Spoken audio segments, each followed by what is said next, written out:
Hello everyone, happy Father's Day to those who are celebrating it in the UK today. Lovely day, so I thought I'd do this video in the garden. More updates on Fer López. Dropped that video Friday, I don't know, when the news had just dropped from Alex Crook.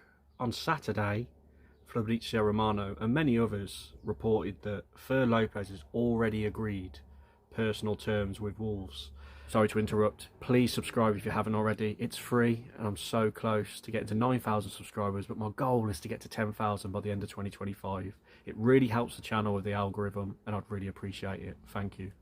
Now, that's no surprise, is it? Because he's part of the Gestafoot agency and obviously Jorge Mendes is representing him, so that was fairly straightforward. Surely I think he'd be on a lot more money in terms of wages. It's just now getting the negotiations underway with Celta Vigo to agree on a fee. Now, the initial rumours that come out were that he had a release clause of 40 million euros, and when I saw that, I was a bit like, I'm not happy with this. We can't pay 40 million euros for him. Yes, he's good, as you saw in my video, he looks very talented, but I just don't think we can justify paying around 36 million pounds for him. No way. And if you remember on my video as well, transfermarket.com had him valued at 5 million euros, so that was obviously way off, because he is a player that's only just got into the Celta Vigo first team. He only made 7 starts from in the La Liga and 17 in total with substitutions appearances, but it has come out lately that 20 million euros, aka 17 million pounds, will be the fee to get Fer López to Molineux, and the Celta Vigo fans are not happy, to say the least. I saw one bloke on X saying that Fer López is a rat for this move, and he's picking basically they're saying he's picking to go to a relegation fodder, and he should have stayed, because a lot of their fan base actually compare him to Celta Vigo legend Iago Aspas, who's 37 years of age, and he's been with them for years and years and years. A striker, has played attacking midfield as well out on the right. And if you recognise the names, because he did have a little stint at Liverpool back in 2015, but only making 14 appearances. So they see him as a potential club legend, and they are not happy that he's leaving, and they rate him highly, and they had him as someone who would be a first team starter every game next season in La Liga. But the big pictures as well that come out on Saturday, once it come out it was agreed that he had agreed to join Wolves. He was on holiday, he still is I assume, in Greece, Mykonos in Greece, with Strand Larsen, who of course is an ex-teammate of his, because we got Strand Larsen from Celta Vigo, initially on loan, but we have triggered that 30 million euro buyout clause. So technically Strand Larsen was our first signing of this summer transfer window, and what a player he's been.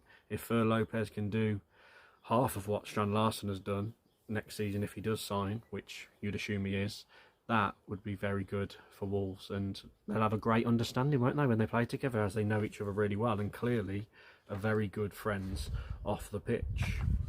So yeah, I think the window opens on the 16th of June, so over the next week or so you would assume that this deal will be done. And I've seen mixed reviews. I've seen a lot of people in my comments saying, oh, Fabio Silva was this highly rated player and look how it turned out with him. I think this is slightly different, because for one, he's like 3 years older than Fabio Silva was, and Fabio Silva had only made 1 senior appearance for Porto, whereas this guy is obviously, as I said, made 17 already, getting a few goals. So yeah, I think this is a good signing. I think this is good business, and I think he'll progress to be a great player for Wolves. At first he will be back up obviously, but yeah, I'm happy with this, and I hope it gets over the line, which, let's be honest, it looks like it will. Also, in other news that's come out since I did a video the other day, there was weird rumours popping up from out of nowhere that Benfica, if they did sack Bruno Lage, their main priority was to get Vitor Pereira. And when I saw this, I was a bit like, come on, that's got to be a load of rubbish. Turns out it was. That Benfica have come out in a press conference and said whoever made up that story is talking out their ass, basically. Not true at all. They do not want Vitor Pereira if Bruno Lage to get sacked, which it didn't make sense as well, because Vitor Pereira clearly wants to be in the Premier League. So yeah, squash that off pretty quick. A lot of Wolves fans started worrying for no reason at all with that one. And Gerard Martin, I did a video on this about a week ago now, Again, when I did the video, I looked at transfermarket.com. That's the only research I had. 7.45 million euros was the valuation if we wanted him. Now the reports are, as if Wolves do want to sign Gerard Martin from Barcelona, the left back, it'll cost us 20 million euros as well, around 17 million pounds. But there are rumours that Gerard Martin is happy at Barcelona, so hopefully if we do get him, he genuinely wants to come. We don't want a Guedes situation on our hands where we get a player that don't really want to be at Molineux. But I think the lure of having a lot more money at Wolves, I think he'd be on a lot more money in terms of wages, probably might get it over the line, and we are desperate for a left back, so let's see what happens with that one. But I would like to get Gerard Martin in if it was up to me. He looks a decent player, as I said in my video the other day. Talking of left backs and Ait-Nouri, he did an interview with Sky Sports News. I'll just play it for you here. Did you have mixed emotions about leaving Wolves because you had such a good time there? And also, are you looking forward to facing Matheus Cunha in a Manchester derby? Yeah, it was. It was very big emotion because I've been in Wolves for 5 years, you know, and yeah, it was a very good club. You know, the people, everyone was incredible, you know, in this team. Yeah, for sure. For sure, I had a lot of friends in Wolves, you know. But now, yeah, I'm here, and I want to give everything for this badge. And yeah, Matheus is my friend. Have you spoken to him since you both moved? I spoke a little bit with him. But I didn't spoke about the football. I spoke about the life because it was my friend outside the pitch also, you know. But yeah, I'm very happy for him also, and we will see in the future. Yeah, very emotional, and I mean, it just shows how much Wolves meant to Ait-Nouri, and he mentioned Cunha in that interview, but take notes, Cunha.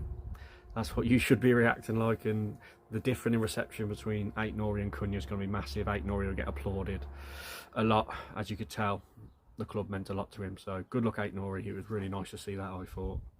And last but not least, yesterday, Rodrigo Gomes actually scored for the Portugal U21s in the competition over there. Got the 5th goal in a 5-0 win over Poland. And again, he's going to be fighting for that left wing back or right wing back position next season. So it's really good to see Rodrigo Gomes, who is one of my favourite players at Wolves at the moment, getting that goal for his country. So there we go. Another quick roundup. I'm sure there'll be a lot more videos coming up over the next few weeks. Now the window is about to reopen. Please like the video, please subscribe if you're new, comment your opinions and thoughts down below. I love reading them, and I'll catch you next video, everyone. It's starting to get moving now. We're starting to get some action in terms of incomings. Cheers.